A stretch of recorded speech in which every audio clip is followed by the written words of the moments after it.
प्यारे बच्चों, एक बार फिर स्वागत है आप सभी का मेरे YouTube चैनल पर मैथ्स में केटी जी।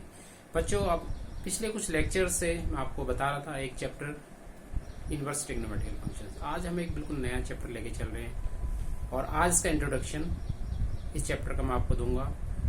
चैप्टर का नाम है मैट्रिसेस या आव्यूह। स्टूडेंट, आव्यूह की जो परिभाषा है, अगर हम इसको परिभाषित करें तो हम बोलेंगे matrix is an ordered rectangular array of real और कॉम्प्लेक्स नंबर्स, या हिंदी में अगर इसको बोलेंगे वास्तविक अथवा सम्मिश्र संख्याओं को आयताकार सारणी, ये आव्यूह कहलाती है। जैसे कि हमारे पास कुछ इंफॉर्मेशन हैं, मैं इनको लिखने जा रहा हूं। सपोज 3 स्टूडेंट है, एक है राम, दूसरा है मोहन, तीसरा है एक स्टूडेंट है सीता। इनके पास कुछ बुक्स हैं, कुछ पुस्तकें हैं, कुछ बुक्स हैं, कुछ नोटबुक्स हैं,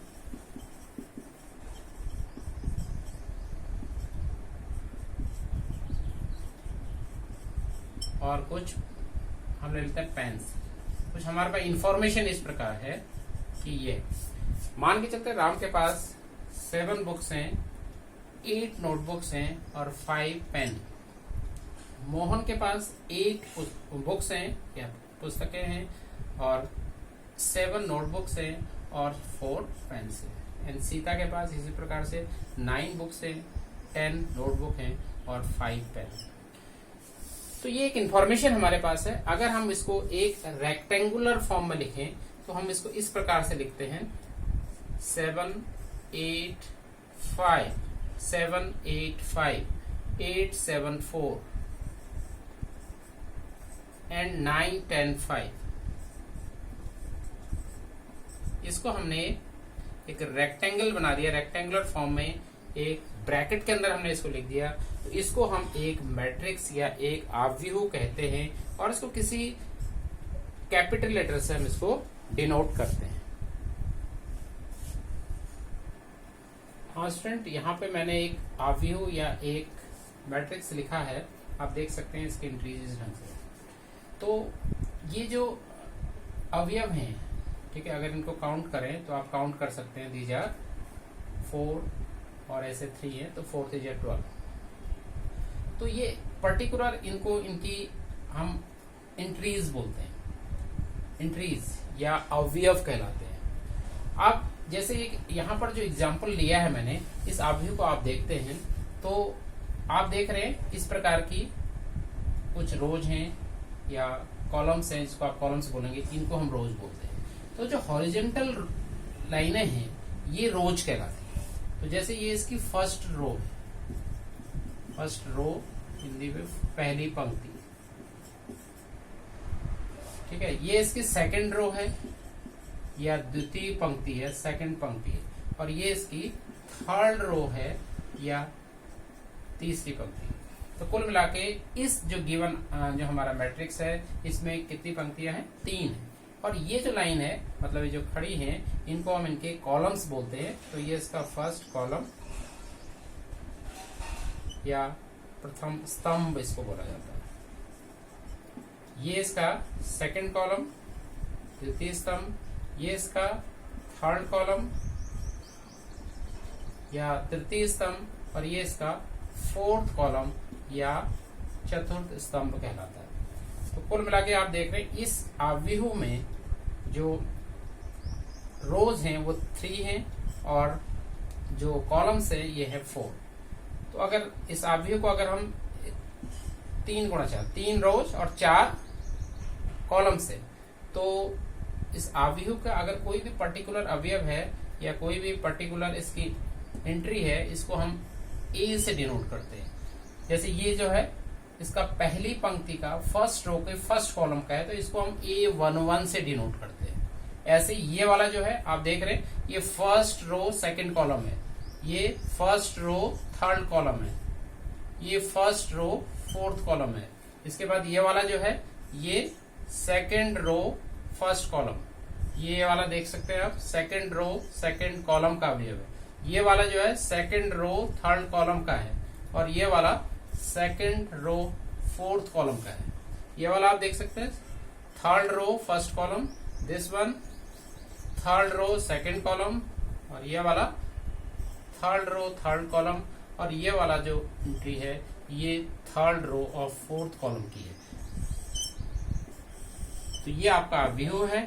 तो अगर इसमें से कोई चीज अगर आपसे पूछता है, A11 की वैल्यू 2 है, A12 की वैल्यू 5 है, A23 अगर आपको देखना है तो A23 आप देख सकते हैं सेकंड रो थर्ड कॉलम, तो आप 5/2, या A33 आपसे पूछता है तो आप बता सकते हैं थर्ड रो थर्ड कॉलम -5। तो इस प्रकार से किसी आव्यूह को आप समझ सकते हैं। स्टूडेंट, इसके बाद है ऑर्डर ऑफ ए मैट्रिक्स। किसी आव्यूह की कोटि कैसे आप निकालते हैं। यदि किसी मैट्रिक्स या आव्यूह में मान के चलते हैं m रोज है और n उसमें कॉलम्स, कहने का मतलब है m जो है पंक्तियां हैं और n स्तंभ है, तो उसकी जो कोटि होती है या उसका जो ऑर्डर होता है उसको हम लिखते हैं m गुणा n। इस आव्यूह को हम m गुणा n कोटि का आव्यूह कहते हैं, या m इंटू n कोटि का आव्यूह कहते हैं। आप मान के चलते हैं, देखिए किस ढंग से हम रिप्रेजेंट करते हैं, मैं आपको ये बताने जा रहा हूँ। किसी आव्यूह मान के चलते हैं a है, इसका कोई एलिमेंट जनरल एलिमेंट हम लेंगे aij इन दिस फॉर्म। यहाँ पर m इंटू n, इस ढंग से किसी भी आव्यूह को रिप्रेजेंट किया जाता है। यहाँ aij इसका एलिमेंट है, aij एलिमेंट और m गुणा n इसकी कोटि है, तो इस ढंग से हम इसको लिखते हैं। तो इस ये रिप्रेजेंट करने का तरीका है किसी भी आव्यूह को। हाँ स्टूडेंट, देखिए इसकी जो पहली एक्सरसाइज है, मैट्रिसेस वाला जो चैप्टर है, आव्यूह की जो पहली एक्सरसाइज है उसको आप एनसीईआरटी की जो पहली एक्सरसाइज है उसको आप देख सकते हैं। इसका जो पहला क्वेश्चन है, इसमें एक मैट्रिक्स आपको दिया हुआ है, मैट्रिक्स है इसका फर्स्ट जो रो है 2, 5, 19 एंड 7, 2, 5, 19 एंड -7, ये इसके एलिमेंट है फर्स्ट रो के। सेकंड रो के एलिमेंट इसमें दिया है 35, -2, 5/2 एंड 12, और थर्ड रो के इसके जो एलिमेंट हैं वह है √3, √3, 1, -5 एंड 17। ये आपको एक आव्यूह या एक मैट्रिक्स आपको दिया हुआ है, तो कुछ चीजें आपसे पूछी गई है। पहला जो इसमें पार्ट है क्वेश्चन का, ये ऑर्डर ऑफ द मैट्रिक्स निकालना है। तो ऑर्डर ऑफ द मैट्रिक्स या कोटि निकालने के लिए मैंने आपको बताया कि number of rose multiply by number of columns करते हैं। तो यहाँ पर आप देखते हैं कि ये first row, second row, third row, तो हमारे पास 3 रोज है, और कॉलम्स अगर देखते हैं first column, this is second column, this is third column, this is fourth column, तो 4 कॉलम है। तो इसका जो ऑर्डर हो जाएगा या इसकी जो कोटि हो जाएगी वो 3 × 4 हो जाएगी। इसका फर्स्ट पार्ट था। सेकंड पार्ट आपसे पूछा गया है द नंबर ऑफ एलिमेंट्स, कितने एलिमेंट्स इसमें हैं। तो एलिमेंट चाहे तो आप इनको गिन लें, लेकिन आसान तरीका है आप जो इसका आपने ऑर्डर लिखा है इनको आप मल्टीप्लाई कर लीजिए। तो देयर आर 12 एलिमेंट्स, तो यहाँ पर 12 एलिमेंट्स हैं। इसके अलावा कुछ चीजें आपसे कोई एलिमेंट निकालने को पूछ रहा है, अगर इसका थर्ड पार्ट ऑफ क्वेश्चन है तो इसको आप देख सकते हैं। जैसे थर्ड पार्ट ऑफ क्वेश्चन में आपसे A12 पूछा गया है, तो A12 आप देख सकते हैं कि A12 क्या है। A12 आपका जो होगा फर्स्ट रो सेकंड कॉलम का वाला अवयव होगा, तो फर्स्ट रो सेकंड कॉलम वाला अवयव है 5। ठीक है, इसी प्रकार से अदर भी हैं। A21 अगर आपसे पूछता है तो A21 का मतलब है सेकंड रो का फर्स्ट कॉलम 35। तो ऐसी कोई भी एलिमेंट आपसे निकालने को पूछ सकता है, तो easily you can find out. यहां पर से आपको उसका रो देखना है, यहां पर से आपको उसका कॉलम देखना है, तो उस रो और उस कॉलम का जो भी एंट्री होगी इस व्यू में या इस मैट्रिक्स में उसको आपको लिख लेना है। तो ये क्वेश्चन था पहला। बच्चों, नेक्स्ट जो क्वेश्चन है आपको ये है, इफ मैट्रिक्स है 24 एलिमेंट्स, किसी कोई एक मैट्रिक्स है उसमें 24 एलिमेंट्स है। क्वेश्चन है कि पॉसिबल ऑर्डर्स क्या क्या हो सकते हैं या इसकी संभव कोटियां क्या क्या हो सकती हैं, कितने रोज हम ले सकते हैं, कितने कॉलम्स ले सकते हैं, वो इसकी संभव कोटियां पॉसिबल ऑर्डर्स होती हैं। वो 24 एलिमेंट्स में हो सकता है हम सिर्फ एक इसके रो लें और 24 कॉलम्स हम बना सकते हैं। हो सकता है हम 2 रो लें और 12 कॉलम लें। इसी प्रकार से 3 रोज लेके भी ये बन जाएगा, 3 रोज 8 कॉलम्स, 4 रो 6 कॉलम्स। इस प्रकार से अगर हमने 6 रो ले ली 4 कॉलम ले ली, 8 रोज ले ली 3 कॉलम्स ले लिए, 12 रोज ले ली 2 कॉलम्स ले लिए, 24 रोज एंड 1 कॉलम्स। तो मल्टीप्लाई इनका 24 बनना चाहिए। जैसे आप देख रहे हैं सबका अगर हम मल्टीप्लाई करके देखते हैं तो 24 है। तो इस ढंग से हम पॉसिबल ऑर्डर्स इसके बन सकते हैं। तो ये इसके पॉसिबल ऑर्डर्स हैं। इसी का सेकंड पार्ट ऑफ क्वेश्चन था, यदि 13 एलिमेंट्स हैं, 13 एलिमेंट है, तो पॉसिबल ऑर्डर से संभव कोटियां क्या होंगी? तो यहाँ पे सिर्फ ओनली 2 ही हो सकती है, 1 into 13 एंड 13 into 1। ये इसके पॉसिबल ऑर्डर से संभव कोटियां हो सकती है। थर्ड क्वेश्चन था, थर्ड क्वेश्चन में 18 एलिमेंट्स हैं। अगर 18 एलिमेंट्स हैं तो पॉसिबल इसके जो ऑर्डर्स हैं वो क्या क्या हो सकते हैं? 2 multiply by 9 ये हो सकता है, या 3 multiply by 6 ये हो सकता है। इसके बाद और क्या हो सकते हैं? तो 6 multiply by 3 and 9 multiply by 2। इसके अलावा और हो सकता है यस 1 into 18 और 18 into 1 ये भी पॉसिबल है। तो ये इसके इतने प्रकार से संभव कोटियां हो सकती हैं या पॉसिबल ऑर्डर्स हो सकते हैं। इसी का सेकंड पार्ट है, अगर 5 एलिमेंट्स है, अगर 5 एलिमेंट्स है तो सिर्फ 2 ही पॉसिबल ऑर्डर्स या संभव कोटियां संभव है, 1 into 5 एंड 5 into 1। तो ये बहुत इजीली आप इसको फाइंड आउट कर सकते हैं। अगर एलिमेंट्स दिए हैं तो पॉसिबल ऑर्डर से संभव कोटियां पूछता है तो can easily find out it. अब स्टूडेंट ऐसा भी क्वेश्चन है, क्वेश्चन नंबर यहाँ पे आपका एक्सरसाइज का 4th क्वेश्चन है। इसमें दिया है कि एक मैट्रिक्स है, 2 into 2 ऑर्डर की एक मैट्रिक्स है और इसका जनरल एलिमेंट दिया है aij is i plus j whole square upon 2। तो कंस्ट्रक्ट द मैट्रिक्स, वो मैट्रिक्स को आपको लिखना है, वो मैट्रिक्स क्या होगी। तो यदि 2 into 2 टाइप की मैट्रिक्स है तो आपको पता है इसमें 2 रोज और 2 कॉलम्स होंगे। तो कहने का मतलब इसके 4 एलिमेंट होंगे ओनली। तो वो एलिमेंट क्या क्या होंगे? A11 हो सकता है, A12 हो सकता है, A21 हो सकता है और A22। ये 4 इसके एलिमेंट होंगे। ये 4 एलिमेंट हम फाइंड आउट करेंगे इससे। यहाँ पर aij दिया है तो आप i की वैल्यू और j की वैल्यू, जैसे पहले A11 हमें फाइंड आउट करना है तो i की वैल्यू आपको 1 रखनी पड़ेगी, j की वैल्यू भी 1 रखनी पड़ेगी। तो इसको फाइंड आउट करिए, ये चारों चीजें हम फाइंड आउट करेंगे। जैसे यहाँ पे हम इनको फाइंड आउट कर लेते हैं, A11 फाइंड आउट कर लेते हैं। पहले A11 फाइंड आउट करने के लिए i की जगह 1 और j की जगह 1 रखना है। 1 + 1 square upon 2, 1 + 1 2, 2 square is 4, 4 upon 2 ये आ गया 2। इसी प्रकार से a आपने निकाला 1 2, A12 में i की वैल्यू 1 और j की वैल्यू 2 रखनी है यहाँ पे। तो 1 + j is 2 स्क्वायर अपॉन 2, तो 3 स्क्वायर, 3 स्क्वायर इज 9, तो ये आ गया 9 अपॉन 2। A21 निकालना है तो यहाँ पे i की वैल्यू 2 और j की वैल्यू 1 रखनी है। तो इसमें वैल्यू रख देते हैं, तो 2 + 1 whole square upon this 2 + 1 3 square again 9 upon 2। और A22 अगर फाइंड आउट करना हमें तो i और j दोनों की वैल्यू 2 रखनी है। 2 + 2 whole square upon 2, 2 + 2 is 4, 4 square is 16, 16 upon 2 is 8। तो जो हमारा मैट्रिक्स बना, ये हमारा जो आव्यूह बना वो इस प्रकार से बना। यहाँ पर A11 आता है, A11 की वैल्यू हमने निकाल दी 2। A12 की वैल्यू है 9 अपॉन 2।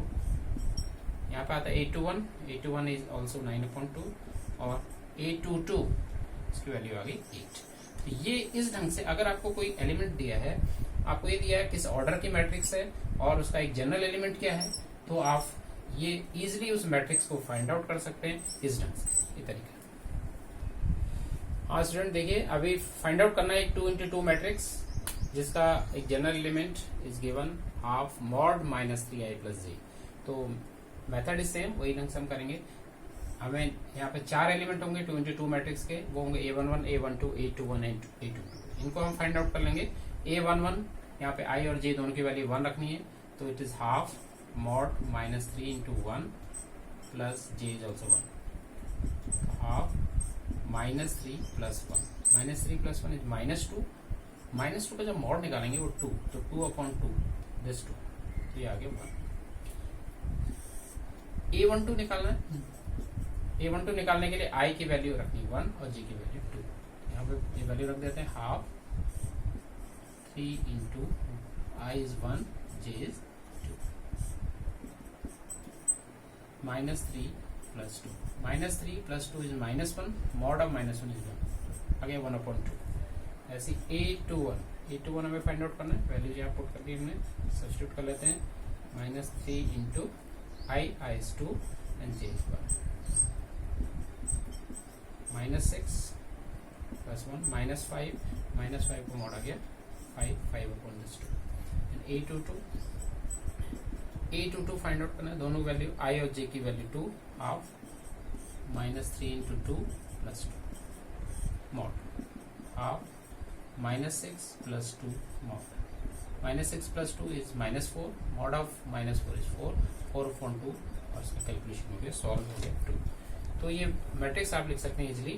तो ये मैट्रिक्स आपकी बन गई a11 आपने फाइंड आउट किया 1, a12 is 1/2, a21 is 5/2 and a22 is 2। तो इस ढंग से इजिली आप फाइंड आउट कर सकते हैं मैट्रिक्स को। इसके बाद है find the value of x, y and z। दो क्वेश्चन मैंने 2 पार्ट ले लिए हैं इस क्वेश्चन के। तो जब कंपैरिजन ऑफ मैट्रिक्स करते हैं, दो मैट्रिक्सों की हम तुलना करते हैं, तो इनका हर जो एंट्री है वो कॉरस्पॉन्डिंग एंट्री इक्वल होती है। कहने का मतलब है इसका a11 से इसका a11 के इक्वल होगा, इसका a12 इसका a12 के इक्वल होगा, इसका a21 इसका a21 के इक्वल होगा, इसका a22 इसका a22 के इक्वल होगा। तो यहाँ से इजीली आप निकाल सकते हैं। अगर आप इसको कंपैरिजन करें तो y की वैल्यू आ गई 4, सिमिलरली z = 3 और यहाँ से x = 1। तो ये इजिली वैल्यू आपने फाइंड आउट कर। अब इसका जो थर्ड पार्ट है उसमें आप देखिए, इस प्रकार का हमारे पास मैट्रिक्स है। ये सिर्फ यहाँ पर आप देखते हैं 3 रोज है कॉलम से पे, ऐसे यहाँ पर भी है। तो एक चीज मैं आपको ये भी बता दूं, जब हम कंपैरिजन करेंगे तो दोनों का ऑर्डर सेम होना चाहिए, तभी ये कंपैरिजन हो पाएगा। तो number of rose, number of column, जो ऑर्डर मैंने आपको बताया उसमें हम लेते हैं रोज मल्टीप्लाई बाय कॉलम। तो ये भी 3/1 3x1 ऑर्डर की मैट्रिक्स है और ये भी 3x1 ऑर्डर की मैट्रिक्स है। तो इन दो मैट्रिक्स का हम कंपैरिजन कर सकते हैं और इसका a11 इसका a11 के इक्वल होगा। तो यहाँ पर से ये इम्प्लाई करेगा x + y + z = 9। ऐसे इसको क्या बोलेंगे, ये आपका a21 क्या हो जाएगा, x + z = इसका a21 5 और y + z = 7। अब ये 3 इक्वेशंस आ गई, इनको आप सॉल्व करके x, y, z की वैल्यू निकालेंगे। इक्वेशन 1 से इक्वेशन 3 को आप सब्ट्रैक्ट कर लीजिए। पहले सेकंड इक्वेशन को सब्ट्रैक्ट कर लेते हैं। सेकंड इक्वेशन में इसकी वैल्यू 5, तो सब्ट्रैक्ट कर लेंगे, घटा लेंगे, घटाने पे साइन चेंज होते हैं, आपको पता है, x कैंसिल और ऐसे ही यहाँ पर से z कैंसिल हो रहा है, +z और ये -z कैंसिल, तो y की वैल्यू आ गई 4। अब इससे इसको सब्ट्रैक्ट कर लीजिए तो आप x की वैल्यू निकाल सकते हैं। x + y + z = 9 and y + z is 7, y + z = 7। तो ऑन सब्ट्रैक्टिंग, इनको घटाने पर साइन चेंज होंगे नीचे वाले इक्वेशंस के, तो y एंड z कैंसिल, तो x की वैल्यू फाइंड आउट हो गई 7 - 9 - 7 is 2, तो x2 y4। तो अब ये वैल्यू आपको z की वैल्यू और निकालनी है, तो चाहे z की वैल्यू इन तीनों में से किसी भी इक्वेशन में वैल्यूज रख के आप निकाल सकते हैं। पहले में हम रख देते हैं, तो since x + y + z = 9, x + y + z 9, तो x की वैल्यू जाएगा 2 + y is 4 + z = 9, 6 + z = 9, तो therefore z = 9 - 6 is 3। तो जो हमारा सॉल्यूशन आ गया, आंसर आ गया, वो आ गया x की वैल्यू आपने निकाली, कितनी निकाली 2, y की वैल्यू आपने निकाली 4 और z की वैल्यू आपने निकाली 3। आप चेक भी कर सकते हैं, इन तीनों को जोड़ लीजिए, 2 + 4 + 3 9, x + z 5 होना चाहिए, x + z 5, 2 + 3 5, y + z 7, y + z 4 + 3 7। तो इस ढंग से कंपैरिजन ऑफ मैट्रिक्स।